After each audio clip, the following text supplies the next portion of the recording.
SLBC tunnel దగ్గర tension వాతావరణం కనిపిస్తుంది. రోజుకు ఒక కొత్త ట్విస్ట్ కనిపిస్తుంది, ఏదో ఒక కొత్త ఇన్ఫర్మేషన్ బయటకు వస్తుంది. అయితే లాస్ట్ అంటే ఇప్పటికీ రెస్క్యూ ఆపరేషన్ స్టార్ట్ అయ్యి ఆల్మోస్ట్ 150 అవర్స్ పైనే అవుతుంది. అప్పటి నుంచి ఆ ఎస్ఎల్బిసి టనల్ లోపల చిక్కుకున్న 8 మంది కార్మికులను కాపాడాలని చెప్పి ప్రతి ఒక్కరూ అక్కడున్న ఎన్డీఆర్ఎఫ్ బృందం కావచ్చు, మిలిటరీ వాళ్ళు కావచ్చు, నేవీ వాళ్ళు కావచ్చు, ర్యాట్ మైనర్స్ కావచ్చు, వీళ్ళంతా కలిసి కష్టపడి వాళ్ళని ఎలాగైనా బయటికి తీసుకురావాలి అనే ఒక ఉద్దేశంతోనే అక్కడ అందరూ వర్క్ చేస్తున్నారు. అయితే హోప్స్ చాలా తక్కువ ఉన్నప్పటికీ కానీ ఎలా అయినా ఆ మట్టి అక్కడున్న రాళ్ళు అవన్నీ తీసి అక్కడ చిక్కుకున్న వాళ్ళని బయటికి తీసుకురావాలని చెప్పి వీళ్ళంతా పనిచేస్తున్నారు. ఒక వర్కర్సే కాదు, డ్రోన్స్ కూడా ఏర్పాటు చేశారు. అంతేకాకుండా ఎండోస్కోపిక్ కెమెరా కూడా, అంటే ఎండోస్కోపిక్ కెమెరా అనేది నీళ్ళ లోపలికి వెళ్ళి అక్కడ ఎవరైనా చిక్కుకొని ఉన్నారా అని చూసే విధంగా కూడా అక్కడ ఎండోస్కోపిక్ కెమెరా కూడా ఏర్పాటు చేశారు. అక్కడ డ్రోన్స్ ఉన్నాయి, ఎందుకంటే గుహ లోపల ఆ టన్నెల్ లోపల చాలా చీకటిగా ఉంటుంది కాబట్టి అంత లైట్ లేని ప్లేసెస్లో డ్రోన్స్ చాలా ఈజీగా అక్కడ క్యాప్చర్ చేయగలుగుతాయి కాబట్టి డ్రోన్స్ని కూడా ఏర్పాటు చేశారు. లాస్ట్ 150 అవర్స్ నుంచి ఈ రెస్క్యూ ఆపరేషన్స్ అన్ని స్టార్ట్ అవుతున్నాయి. 3 షిఫ్ట్ల వారిగా, అంటే ఒక్కొక్క టీం ఒక్కొక్క షిఫ్ట్ లాగా వేసుకొని కంప్లీట్గా 3 షిఫ్ట్ల లాగా వేసుకొని ఈ రెస్క్యూ ఆపరేషన్ అని కొనసాగిస్తున్నారు.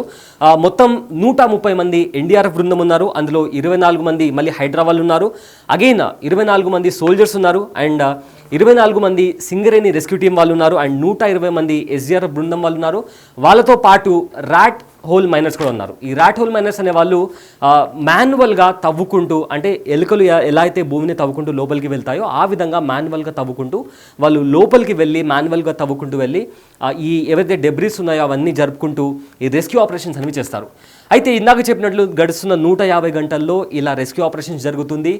రోకో రైల్తో లోపలికి వెళ్తున్నారు. ఏవైతే డెబ్రీస్ ఉన్నాయో ఆ డెబ్రీస్ని రోకో రైల్ ట్రాక్ ఏతుందో ఆ వ్యాగన్లో వేసి ఆ మట్టిని, రాళ్లను అవన్నీ బయటికి తీసుకొచ్చే ప్రయత్నం చేస్తున్నారు.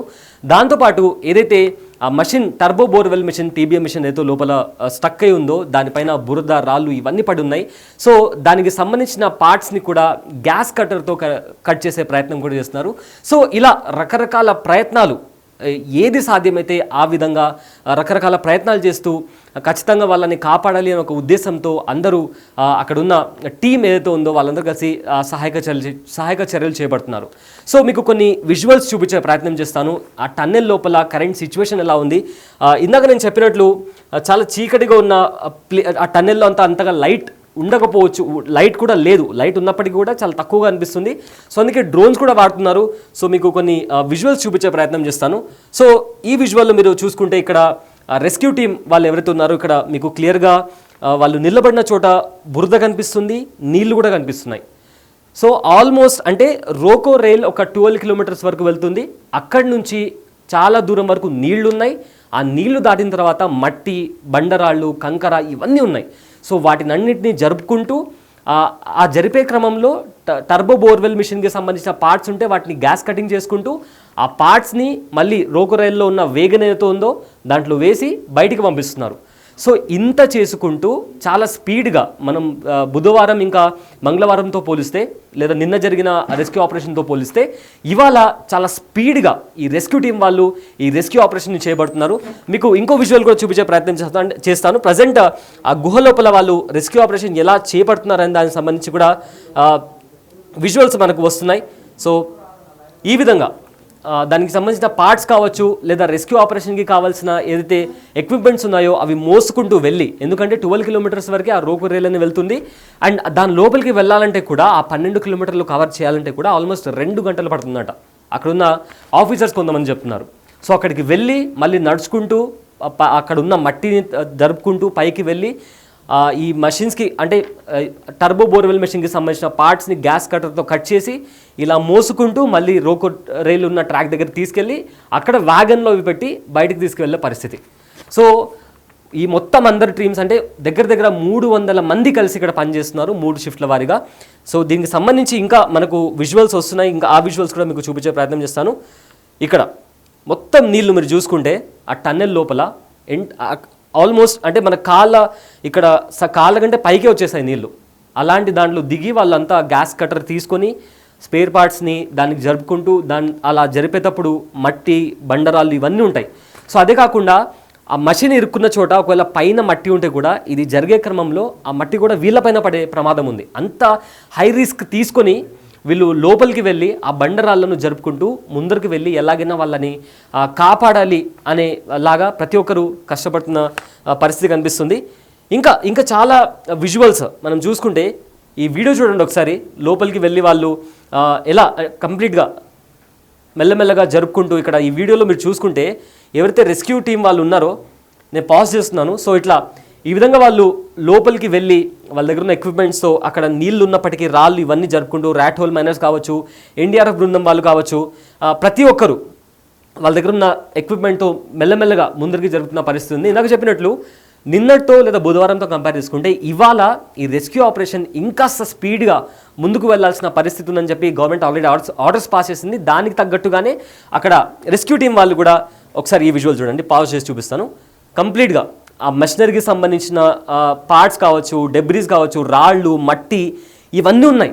వీటిని దాటుకొని ఈ రెస్క్యూ టీం వాళ్ళు అక్కడ ఎవరైతే 8 మంది చిక్కుకున్నారో వాళ్ళ వరకు వెళ్ళి వాళ్ళని బయటికి తీసుకొచ్చే పరిస్థితి ఇప్పుడు ఉంది. మీకు ఇక్కడ విజువల్లో చూసుకుంటే ఇంపాసిబుల్ సిచ్యువేషన్.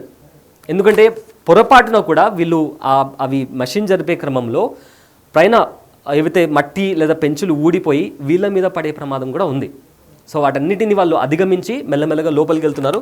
సో విజువల్స్ చూస్తే మీకు చాలా క్లియర్గానే అర్థమవుతుంది. ఈ వీడియో చూస్తే అక్కడ గ్యాస్ కట్టర్తో వాళ్ళు ఆ మెషిన్కి సంబంధించిన పైప్స్ కావచ్చు, వాటికి సంబంధించిన స్పేర్ పార్ట్స్ కావచ్చు కట్ చేసుకుంటూ ముందరికి వెళ్తున్నారు. సో అంతేకాకుండా ఇంకా విజువల్స్ చూసుకుంటే రోకో రైల్లో చూడండి, ఇందాక చెప్పినట్లు 300 మంది 3 షిఫ్ట్ల వారీగా లోపలికి వెళ్తున్నారు. ఈ రోకో రైల్లో మీరు చూస్తే సిబ్బంది అందరూ లోపలికి వెళ్ళి వాళ్ళు చేసే రెస్క్యూ ఆపరేషన్ని కూడా ఇక్కడ మనం బిగ్ టీవీ స్క్రీన్ మీద క్లియర్గా చూడవచ్చు. సో 3 షిఫ్ట్ల వారీగా వాళ్ళు డివైడ్ అయ్యి లోపలికి వెళ్ళి ఇందాక చెప్పినట్లు ఒకదాని తర్వాత ఒకటి గ్యాస్ కటర్తో యూజ్ చేస్తున్నారు. ర్యాట్ హోల్ మైనర్స్ అయితే మాన్యువల్గా తవ్వుకుంటూ ముందరికి వెళ్తున్నారు.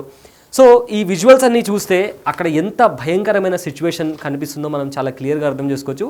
అండ్ హోప్స్ కూడా చాలా తక్కువ ఉన్నాయని అంటున్నారు. అయితే ఇక్కడ ఇంకో ఫ్యాక్టర్ ఏంటి అంటే ఇలాంటి సిచ్యువేషన్స్ వచ్చినప్పుడు ఉత్తరాఖండ్లో 2003లో జరిగిన ఒక రెస్క్యూ ఆపరేషన్ గుర్తుకొస్తుంది అందరికీ. అది సిల్క్యారా టన్నెల్లో ఒక రెస్క్యూ ఆపరేషన్ జరిగింది. ఆల్మోస్ట్ 15 రోజులు ఆ టన్నెల్ లోపల ఒక 15 రోజులు అక్కడ వర్కర్స్ ఇరుక్కున్నారు. 11వ రోజు లోపల వర్కర్స్ ఉన్నారని తెలుసుకొని విత్ పైప్స్తో ఫుడ్, మెడిసిన్, ఆక్సిజన్ ఇవన్నీ అందించారు. సో 15 రోజుల తర్వాత ఆ టన్నెల్లో ఇరుక్కున్న 41 మంది కార్మికులను సేఫ్గా బయటికి తీసుకొచ్చారు. 41 మంది కార్మికులు బతుకున్నారు వాళ్ళు. అయితే ఇక్కడ ప్రాబ్లం ఏంటి అంటే ఇక్కడ సిచ్యువేషన్స్ చాలా డిఫరెంట్ ఉన్నాయి. ఆ టన్నెల్ ఏమో భూమికి 86 కిలోమీటర్ల లోతులో ఉంటే ఈ టన్నెల్ 500 మీటర్ల లోతులో ఉంది. సో 86 మీటర్లు, 500 మీటర్లు రెండింటికి చూసుకుంటే చాలా డిఫరెంట్ ఉంది. బట్ స్టిల్ ఒకవేళ ఆ టన్నెల్ లోపలనే ఏదైనా వేరే మార్గం ఉంటే, అంటే వీళ్ళు ప్రజెంట్ ఉన్న ఎస్ఎల్బీసీ టన్నెల్లో ఏదైనా వేరే టన్నెల్ ఉంటే దాంట్లో ఒక సొరంగం లాంటిది ఏదైనా ఉందేమో, వాళ్ళు అక్కడ సేఫ్గా ఉండొచ్చు అనే ఒక టాక్ కూడా వినిపిస్తుంది. సో ఏదేమైనప్పటికీ ఎంత డేంజరస్ సిచ్యువేషన్ ఉన్నప్పటికీ, హోప్స్ కూడా చాలా తక్కువ ఉన్నప్పటికీ ప్రతి ఒక్కరూ ఒక పాజిటివ్ స్థాయితో అటు ప్రభుత్వం కావచ్చు, ఇటు స్టేట్ గవర్నమెంట్ కావచ్చు, లేదా అక్కడికి వచ్చిన ఎన్డీఆర్ఎఫ్ బృందం, ఎస్డీఆర్ఎఫ్, నేవీ వాళ్ళు, ర్యాట్ మైనర్స్ వీళ్ళందరూ కలిసి ఖచ్చితంగా ఒక హోప్తో వాళ్ళు ముందుకు వెళ్ళి ఈ డెబ్రిస్ని అన్ని వాళ్ళు జరుపుకుంటూ ముందుకు వెళ్ళే పరిస్థితి కనిపిస్తుంది. దీనికి సంబంధించి ఇంకా కొన్ని విజువల్స్ ఉన్నాయి, వాటిని కూడా మనం ఒకసారి చూద్దాం. అయితే ఈ రకంగా కంప్లీట్ వాళ్ళు ఈ రోకో రైల్ సహాయంతో లోపలికి వెళ్ళిన తర్వాత ఏవైతే డెబ్రీస్ ఉన్నాయో, ఇప్పుడు ఇక్కడ మట్టి ఉంది కదా, వీటన్నిటినీ రోకో రైల్ మీద వ్యాగన్ అంటే ఒక ట్రాలీ లాంటిది పెట్టి ఆ మట్టి దాంట్లో పెట్టి కంప్లీట్గా వాళ్ళు బయటికి పంపిస్తున్నారు. అండ్ ఆల్సో ఈ 12 కిలోమీటర్లు లోపలికి ట్రావెల్ చేయాలంటే ఆల్మోస్ట్ వాళ్ళకి 2 గంటల వరకు పట్టే అవకాశం ఉందట. సో ఇలాంటి సిచ్యువేషన్లో సహాయక చర్యలు చేపడుతున్నారు.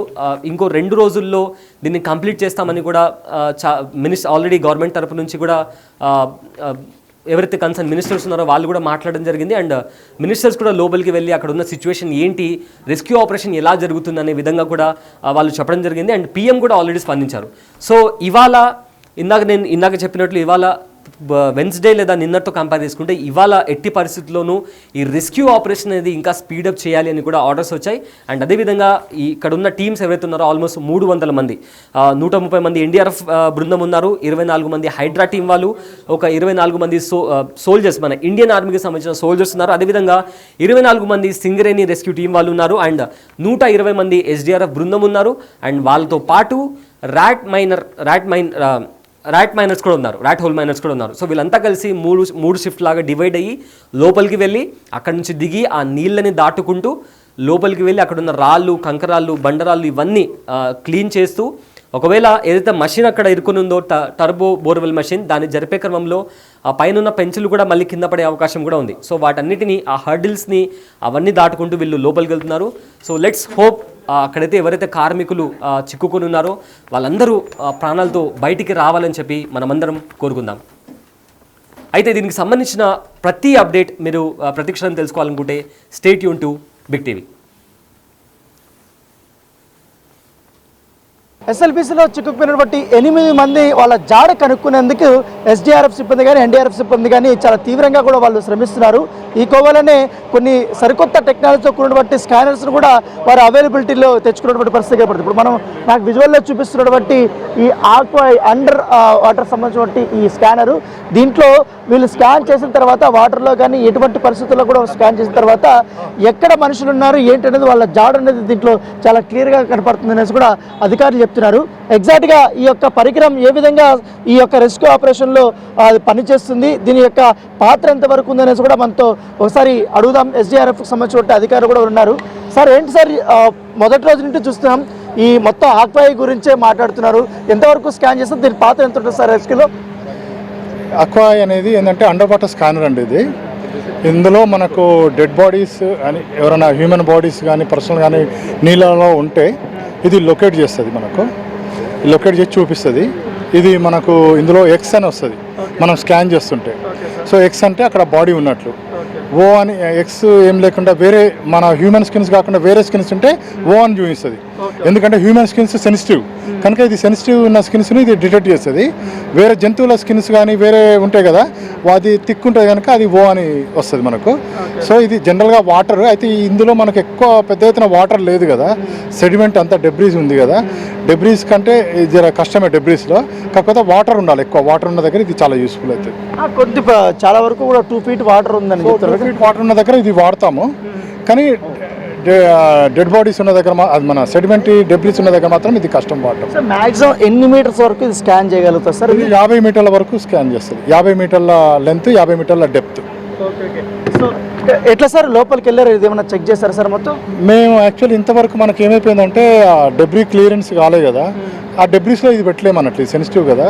సో డెబ్రీస్ క్లియర్ అయినాక వాటర్ లాగింగ్ ఉన్న ఏరియాలో మనం చూపించవచ్చు. ఏంటి సార్, ఎక్కడి నుంచి తెప్పించారు ఈ పరికరం, దీని ప్రత్యేకత ఏంటి సార్? అంటే ఇది అక్వాయ్ అని, ఇది ఫారెన్ టూలే, కాకపోతే ఇది మన ఫైర్ డిపార్ట్మెంట్ ఉంది కదా ఎస్డీఆర్ఎఫ్ తరఫున, ఇప్పుడు మనము స్టేట్ డిజాస్టర్ రెస్పాన్స్ ఫోర్స్ తరఫున ఇది ఇలాంటివి తీసుకోవడం జరిగింది.